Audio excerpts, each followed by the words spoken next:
Okay, I'm Quinton Lucas, Mayor of Kansas City. Wanted to spend some time to update the public on a few different things today. We will primarily be talking about small business relief and the efforts that we're taking here in Kansas City, Missouri. But first, I wanted to talk about our COVID-19 response and a few other priorities. First, in connection with our parks, we continue to address issues with folks. Most people are certainly doing what they're allowed to do in the parks. You can be there, you can walk, but you can't congregate in groups. To help prevent some of that, we will be erecting a few street blockades into select parks in Kansas City. We also will be closing our dog parks. That is not to be punitive or malicious in any way. It's just because we've seen in a number of different areas that there has been significant congregation of folks. We haven't seen maintained social distancing, so the steps that we'll have there are closures of the dog parks, erection of more barriers at different parks, and we continue to take out, where possible, netting and other equipment both at tennis courts and basketball courts. Again, the parks are open, but playgrounds, courts, playing surfaces, those types of things are closed right now.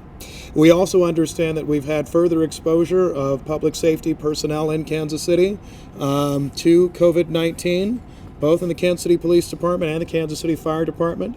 Both departments take quick action to make sure that there's quarantining in effect for those who might have been in contact with subject individuals. We continue to work with the health department and, frankly, healthcare providers from the different departments to ensure not only that those who are infected and exposed are taken care of, but also that everyone else who may come into contact with them, both employees of the city, but also those with whom they are working, are adequately protected. And so after every exposure, in case you're wondering, particularly if we know where it came from, we have good tracing that is followed by our health department to make sure that we're tracking individuals who might be subject to exposure, to make sure that we're taking those very important steps necessary. On the wish list of what we continue to need in Kansas City, two very simple things: more testing and more personal protective equipment. On the testing side, we've had conversations now for weeks with the state in connection with an enhancement of testing in the Kansas City area by the beginning of April. We are now at the beginning of April. We are not sure if we've necessarily seen it ramp up yet. In all of our conversations with our state level leadership and our federal leadership, we continue to look for that.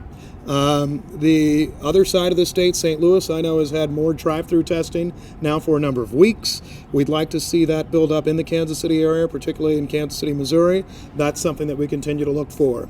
On personal protective equipment, while there is more coming, the need is this: that we have a lot of firefighters, paramedics, and others who are reporting that the direction to them is that they have to just reuse equipment repeatedly beyond the amount of times they should be using said equipment. That is unacceptable for us. The city is looking to procure more equipment as much as possible. We've received some from philanthropic organizations in the private sector, but frankly, we continue to need more protective equipment and more masks, not just for our emergency personnel, but also for healthcare workers. Also, I'd like to see it for grocery workers and a lot of other folks that are interacting regularly with the public. So that is our COVID-19 in a nutshell. I'm going to take a moment now to talk about business relief. That is something that's vital for Kansas City. After that, I'll make a moment for Ruben, Alonso, and Mia Richardson to speak to you about business relief efforts here in Kansas City. So ever since we issued our first order on March the 12th, we have had lots of businesses that said, what about making sure that we can survive? What about making sure that in Kansas City, a small business has a chance to weather this crisis? And in case you're wondering, our priorities have continued to be this: one, how do we keep our community safe? Two, how do we make sure that as we go through this crisis, our families, our communities, our neighborhoods are able to survive it? A key part of that is making sure that small businesses in Kansas City are protected. We know that there will be federal stimulus dollars that hopefully come down to our community soon, are able to deploy to businesses large and small. But what about those, sometimes you call them mom and pop shops, neighborhood businesses, so many others that are negatively impacted by this crisis? We recognize not only that the crisis will impact them now, next month, but perhaps there are some businesses that may not have the chance to open again if they can't get good cash flow. That's why we have acted with a level of swiftness that you rarely see in government, local, state, or federal, and announcing a $500,000 relief fund. The City Council passed that fund last week in connection with our budget passage last week, and that fund, fortunately, will be able to leverage 3 or 4 times that amount of spending to help get loans out to businesses in Kansas City. We're creating a Kansas City Small Business Emergency Relief Fund. This will be the fashion of a loan loss reserve fund. What that means that is in the first 6 to 12 months, there will be no interest rate charged on these loans. The goal is to actually just get businesses at the smaller business level to be able to receive some funding that's a stopgap to help them to survive. A few of the details relating to the fund are this. 1, the businesses that are able and eligible to the funds are businesses that are 20 employees or under, or businesses that had revenues of $750,000 or less last year. So again, businesses of 20 employees or under and had revenues of $750,000 or less last year. Our goal is this, to try to hit so many neighborhood businesses in every part of Kansas City. We'll be working with the organization AltCap in connection with that fund. AltCap has done this work for years in Kansas City, particularly supporting small businesses throughout our community, women-owned, minority-owned businesses in every part of Kansas City and every part of our entire region, and we're proud to work with them in this effort. AltCap and others yesterday announced a fund that is region and metro-wide. We're happy to have a Kansas City, Missouri portion and investment of this, because I think what you're seeing right now is that at least Kansas City has stepped up and said, we think that is important with taxpayer dollars to make sure that businesses can survive at this time of need. I encourage every local government in our area, every state government, to take a real active role in this, and AltCap is important in helping us with that. A few things that I will note. If you are interested in this fund, in taking part of it, if you're one of the many business people and business owners or employees who's called my office or me in recent weeks and said, we need help too, we encourage you to reach out to these organizations. AltCap, you can go to alt-cap.org. That is alt-cap.org, alt-cap.org. To access these funds, you can also call in connection not just with this fund that we're announcing today, the Small Business Emergency Relief Fund, but all other resources that are coming from federal, state, and local resources. You can call KC SourceLink. Their number is 816-235-6500. Again, that's 235-6500. If you lost track of any of these numbers, as people often do, call 311. You can call 311 in Kansas City and say, I'd like access to your business relief fund. I think it's important for my business. Describe it and say you want to talk to the people at AltCap. You can call 311 for that. You can call 311 to talk to the health department. You can call 311 to report a party down the street, right? We're really trying to make it so there's one stop you can go to for city government to help you. We understand that this is a time of challenge and crisis for lots of folks, and we continue to try to help in every way. We think that the enforcement actions that we've taken, the work we've taken with our public health department, our emergency services responses, will make our community safer and will flatten the curve. And we think that the important steps that we're announcing today in connection with our business relief fund and an order that I've signed today allow us to take those key and important steps to make sure that businesses can survive this crisis as well. With that, I'll ask Ruben Alonso to come up and say a few words, followed by Nia Richardson to describe the steps that we're taking to support businesses, and then I'll come back to answer questions for you. Mr. Alonso. Thank you, Mayor Lucas. AltCap is a community development financial institution here based in Kansas City, Missouri, but with a regional focus. We've been committed to bringing capital and resources to businesses and communities that have historically had challenges accessing capital through mainstream financial institutions or traditional financial institutions.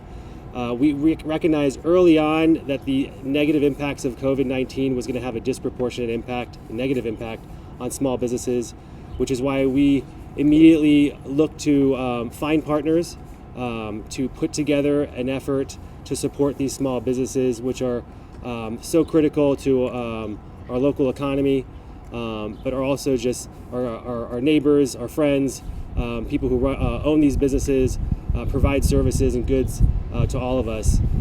So we recognize this loan fund is just a small piece of the comprehensive effort that's going to be needed to address these unprecedented times, both at the local level, state level, federal level. We're honored to be a part of the effort to support small businesses during this time, along with the Greater Kansas City Chamber of Commerce, the Civic Council, the KCADC, the Kauffman Foundation, and now the city, who the mayor reminded me that, hey, AltCap, you're a CDFI based in Kansas City. Don't forget about your backyard, and we certainly don't want to forget about those businesses located right here in Kansas City, Missouri, and supporting those small businesses and helping them get through this very difficult time.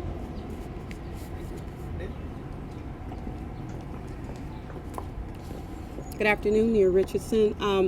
I oversee the BizCare office here with the City of Kansas City. Our office is working in partnership with the Mayor's office to answer questions from our citizens and from our businesses to help them determine if they're considered an essential business. And just any other question that they have. We do our best to try to respond and try to keep people calm and answer questions for them when they need to. Other things we're working on, we were already working around objectives for inclusive procurement with minority businesses. We're continuing that work. We're continuing conversations with our minority chambers to look at what their needs are, especially for their members, to make sure that we're meeting the needs of our most vulnerable businesses. Understanding that minority businesses always had issues with loans and things of that sort. How do we fill the gap? If you weren't able to get a loan before, you may not be able to get one now. So how do we ensure that those businesses are still able to survive? Also note that I did get a message from our Central City Sales Tax Board Chair to let people know that the board is considering or having discussions about a relief fund, but it's still in discussion.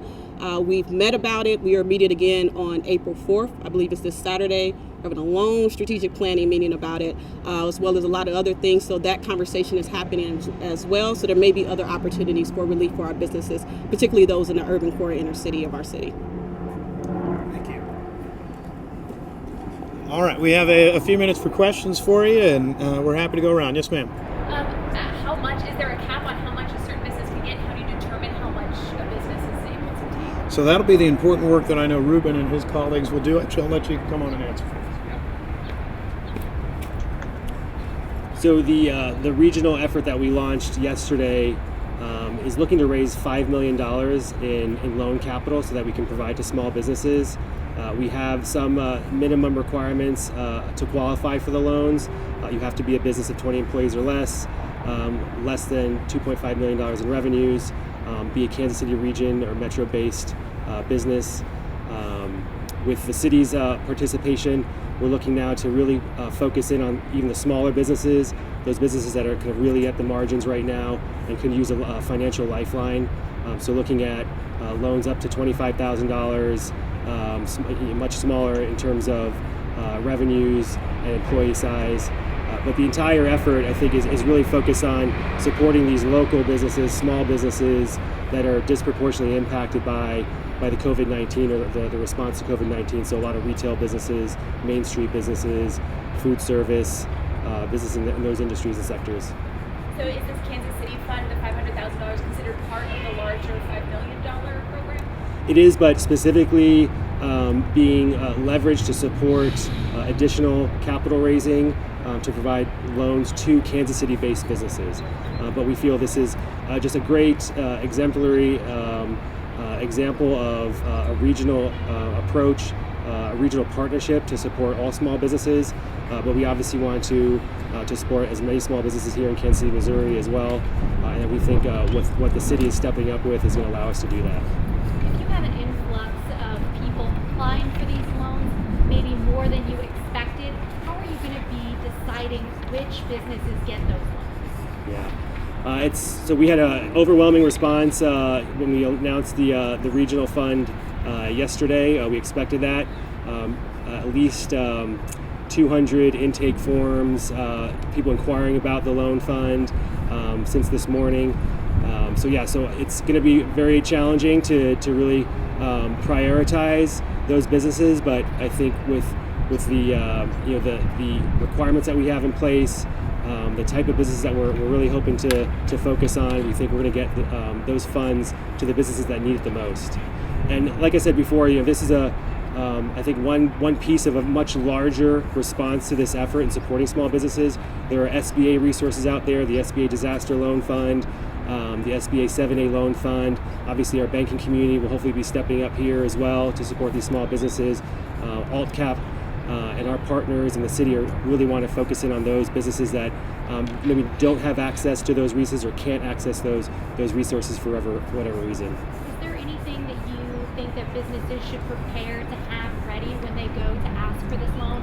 Any documentation or anything that they would need? Yeah, so the initial step is that intake form. We'll get some initial information from them, but there is a much more lengthy or comprehensive application process as well. So I think this is not dissimilar to any other type of loan application. We're going to be requiring similar information, financials, things like that. But all that information is located on the website.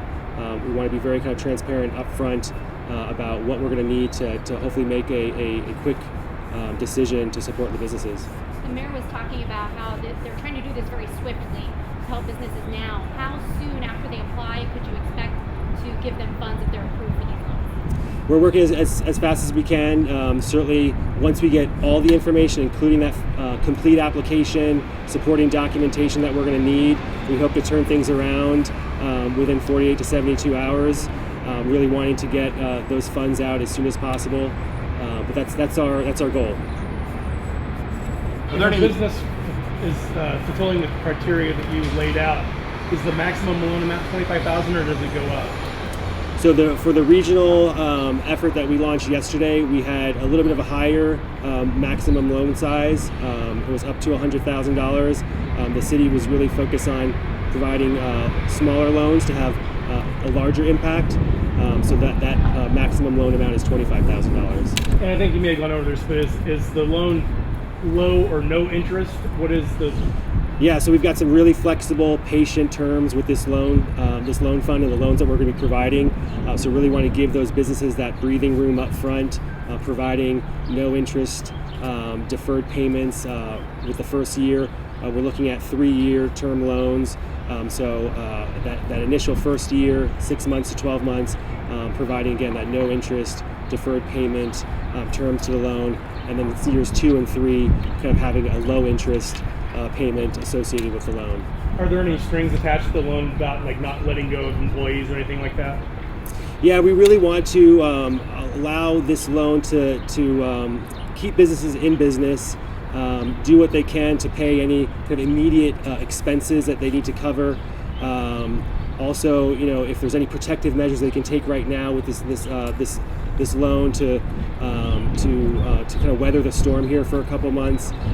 That's the expectation, while also providing them a little bit of working capital to hopefully start on the road to recovery. Sort of on that note, are there any other disqualifiers besides the amount of employees and the income? Those are the main ones, and where you're located, obviously, as well. Certainly, as we're working with the city, we want to make sure we can support as many Kansas City-based businesses as possible. Good. I have some other questions for you. Yeah, sure. First, I wanted to ask, today is April 1st. Yes, ma'am. The day that bills are due. There's a lot of people looking at their rent bills today and feeling a lot of fear. Is there any possibility that you are considering freezing rents during this time? So a few different things that we have done already. One, as you know, in collaborative work that my office has done with a lot of our counties, we have suspended evictions in every county in which Kansas City sits. So that's one step. In terms of a rent freeze, that is something I do not believe that I can decree by order. However, in our conversations with a lot of landlords, landlord groups, apartment associations across Kansas City throughout this crisis, we've heard that there will be many that are friendlier to understanding that rent may be slower in getting paid this month, that some people will not be able to pay.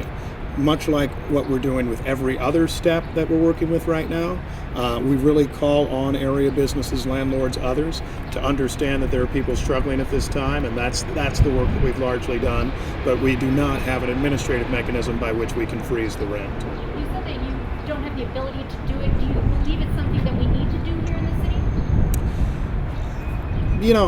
I understand the merits of both sides. I think right now I would encourage anyone who is dealing with someone who is having trouble paying a bill, whether it be rent, insurance, a utility, anything under the sun, to understand why those payments may be slow going in. And so I would encourage everyone to understand what the moment is, and the businesses and I commend a lot of our businesses in this region, but I would hope that businesses understand that too. And so you've seen that from a large class of folks who understand why shutoffs can't happen right now, and I think you will see that with a lot of people that are trying to pay rent and pay any number of bills that are coming up right now. That's going to be a challenge for as long as we're in this crisis. And so assuming that if on May 1st we find ourselves in a similar position, we will face it again. And so everyone who can pay their bills, I say do it for sure. But for those who are having trouble, talk to your landlords, talk to others, because I'm understanding from many of them that they will say that there's more grace to be given at this time. I have some questions from Channel 41. First, is there any reason why small businesses such as beauty supply stores are forced to close but one can stay open? It seems to defeat the point of the policy and be fundamentally unfair to other such businesses and their employees. Safety should not be arbitrary. And we don't believe safety is arbitrary, so I guess I disagree with the premise of the question. We have declared essential versus non-essential businesses. Necessarily, that is a bright line rule. In law, we create bright lines. Some things are close questions, but they're on one side of the line or the other. The core question we ask ourselves is, what can we do to keep our communities safe? Where is there a low likelihood of community transmission of the coronavirus? In places where you are close to people, where you're interacting with them over a sustained period, likely in personal services, then you have a chance for a greater spread. Essential doesn't mean valuable, and I've said this time and again. Every business is valuable, everybody's livelihood is valuable. Essential has meant for us what are some businesses that are necessary or establishments necessary to sustain life in our community, like a hospital, or to sustain the functioning of our community, like public works construction or the water department or anything under the sun. That's the sort of work that we've tried to do, and so that's where you get that delineation. It wasn't as simple as there's just a list of 300 businesses and we're picking sides. That's how we come to that break. How can businesses prove that they are essential? On that one, I would say I disagree with the premise too. It's not about proving if you're essential or not. What it's about is, frankly, answering this question. Do you think you're essential or not? If you're wondering whether your business is essential or not, it likely is not. And I say that with the greatest respect. I gave them this example before, but I'm an attorney. I'm not an attorney for anybody who's in a criminal case or anything like that. I'm a business lawyer by profession. My law firm is closed right now. The reason for that isn't because we lack value, we're not useful, we can't come up with reasons to suggest we don't do some public good. It's because we don't need to work right now, at least in the office, at a time when we're saying to lots of businesses that we're trying to maintain social distancing, that we're trying to get people to stay home. I mean, general idea is this: everybody should be home. And to the extent that you're not home, we should all ask why. You're all out here because you're journalists covering an event so you can spread a message to the public. I'm here because I'm the mayor of this city and trying to make sure things keep running and functioning, right? That's the sort of focus we have. So I would actually say we should move beyond what business is and isn't, and instead see how all of us can actually stay at home and support the order. And frankly, there's a reason why I have these people with me here today, because I've heard from lots of businesses that are saying, okay, we're going to respect the orders, but how do I feed my family? Right? How do I make sure my business stays afloat?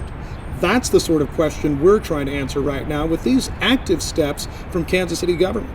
And I commend my office, I commend the city council and so many others for taking these steps. Because part of this public health crisis is making sure we address the public health issue, but it's also making sure that we establish, I think, enough good business and social welfare to make sure people can survive through this moment. And that's why I think we're doing what we're doing. And I think this is a bold step for our community. And this is only the beginning of our long-term support and business investment to make sure our community can get back on its feet. Anything else for you? All right. Yes. Actually, we'll get you. Okay, we'll get you offline. All right. Thank you all so much. We appreciate you.